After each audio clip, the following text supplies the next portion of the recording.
Puji Tuhan, Shalom. Salam sejahtera di dalam kasih Tuhan Yesus Kristus. Saya Pendeta David Sepang.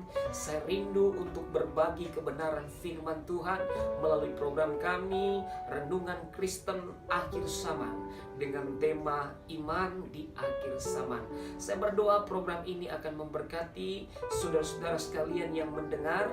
Dan jangan lupa ketika Anda diberkati untuk like, share, dan subscribe biar video ini boleh menjadi berkat untuk banyak orang. Dari tempat ini saya mengucapkan Tuhan memberkati dan selamat menyaksikan. Baik, saya akan menjelaskan tentang iman akhir zaman. Apa yang dimaksudkan dengan iman akhir zaman? Iman akhir zaman adalah iman yang mampu bertahan menghadapi pencobaan atau kesukaran-kesukaran yang akan terjadi di akhir zaman ini. Berdasarkan ungkapan rahasia firman Tuhan Wahyu pasal 6 bahwa kesempurnaan gereja Tuhan akan terjadi di ujung meterai yang keempat. Seperti pada gambar ini di mana ada 4 kuda dan kuda kelabu adalah berbicara meterai yang keempat, dan di ujung meterai keempat itu akan terjadi yang namanya kesempurnaan gereja Tuhan. Dan berdasarkan peta zaman atau eskatologi kita sudah berada pada meterai yang keempat. Makanya sebelum gereja Tuhan disempurnakan, setan akan berupaya keras untuk merusak iman atau menghancurkan iman orang-orang percaya yang ada di ujung akhir zaman ini dengan menimbulkan kesukaran-kesukaran bagi bangsa-bangsa.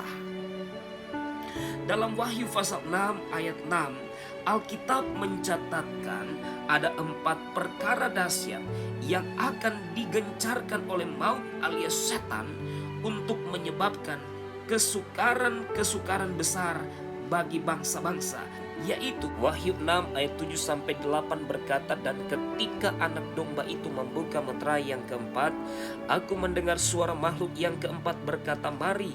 Dan aku melihat sesungguhnya ada seekor kuda hijau kuning, dan orang yang menungganginya bernama Maut, dan kerajaan maut mengikutinya. Dan kepada mereka diberikan kuasa atas 1/4 dari bumi untuk membunuh dengan pedang dan dengan kelaparan dan dengan sampar dan dengan binatang-binatang buas yang ada di bumi. 4 perkara tersebut antara lain yang pertama adalah terjadinya peperangan.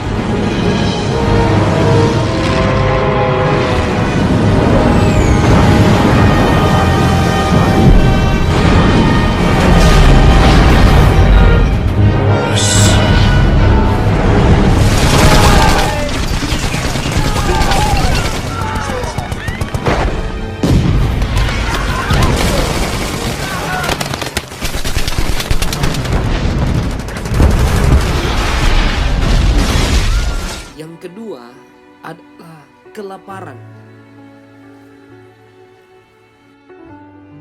Hal ini disebabkan oleh karena peperangan, dan selain itu disebabkan oleh karena kekeringan, sehingga hasil panen mengalami kegagalan yang besar dan dialami oleh bangsa-bangsa. Dan karena kekeringan yang ada, maka yang akan terjadi juga air akan sangat susah untuk dicari, akan mengalami krisis air dan terjadi sampai ke pelosok-pelosok desa yang ada. Yang ketiga adalah karena penyakit sampar yang hari-hari ini dunia sementara digencar dan digemparkan dengan COVID-19 yang telah menginfeksi ratusan ribu penduduk dunia serta mengakibatkan lebih dari 33.000 jiwa mengalami kematian.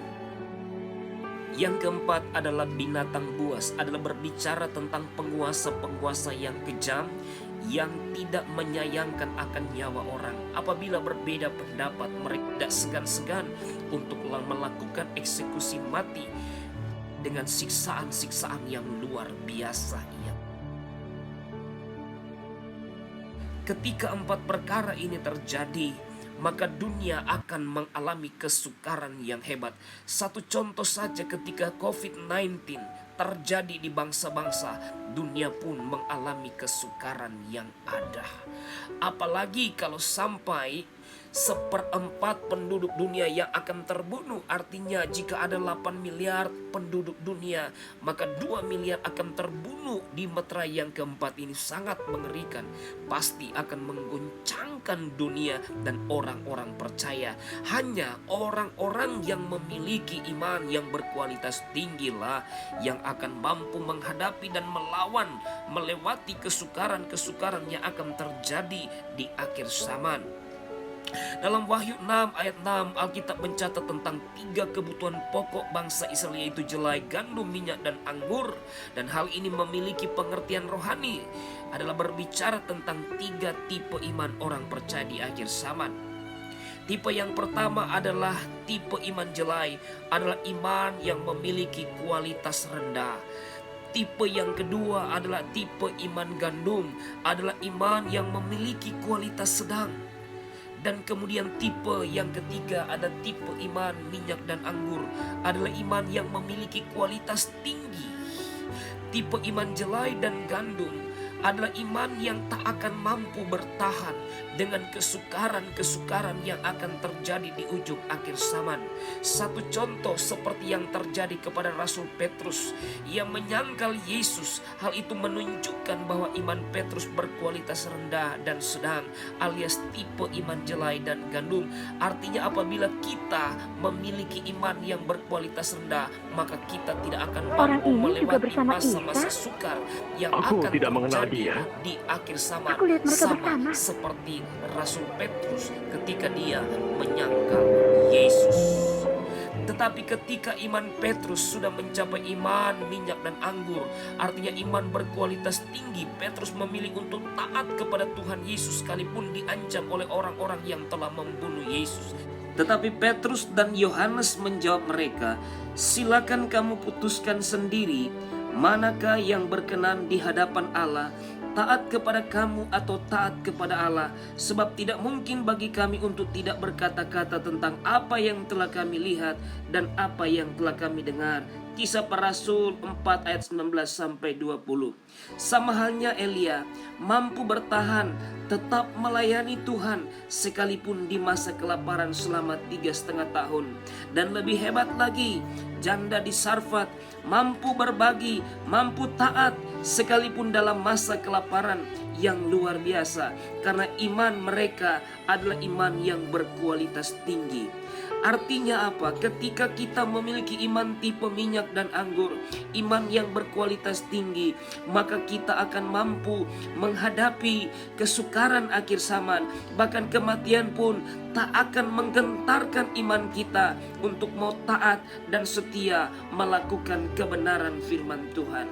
Makanya hari-hari ini sebelum masa-masa sukar itu tiba, stop ibadah asal-asalan, stop ibadah hanya untuk mencari berkat, kesembuhan, pekerjaan, popularitas, dan kesuksesan, dan stop berbuat dosa. Sadar dan bertobatlah supaya dosamu diampuni, dan fokuslah kepada peningkatan iman yang berkualitas iman tinggi. Iman yang berkualitas tinggi adalah iman yang dewasa, iman yang disertai pertobatan, iman yang tidak diombang-ambingkan dengan keadaan sukar, iman yang telah menyalibkan kedagingan, iman yang telah memposisikan Yesus di atas segala-galanya. Iman yang tidak takut lagi dengan kematian karena nama Yesus. Iman yang seperti inilah yang akan membuat kita mampu, bahkan sangat mampu menghadapi masa-masa kesukaran yang akan terjadi di ujung akhir zaman. Iman minyak dan anggur adalah iman yang berkualitas tinggi, adalah iman yang dewasa, ada iman yang akan disempurnakan di ujung meterai keempat ini. Oleh sebab itu saudara yang terkasih dalam kasih Tuhan, sekali lagi mari manfaatkan waktu dan kesempatan untuk berupaya meningkatkan iman kita, memiliki iman yang berkualitas tinggi. Amin. Tuhan Yesus memberkati. Dan jangan lupa like, share, and subscribe KPC Yerusalem Baru channel ini menjadi berkat bagi kita semua dan bagi bangsa-bangsa. Haleluya. Shalom.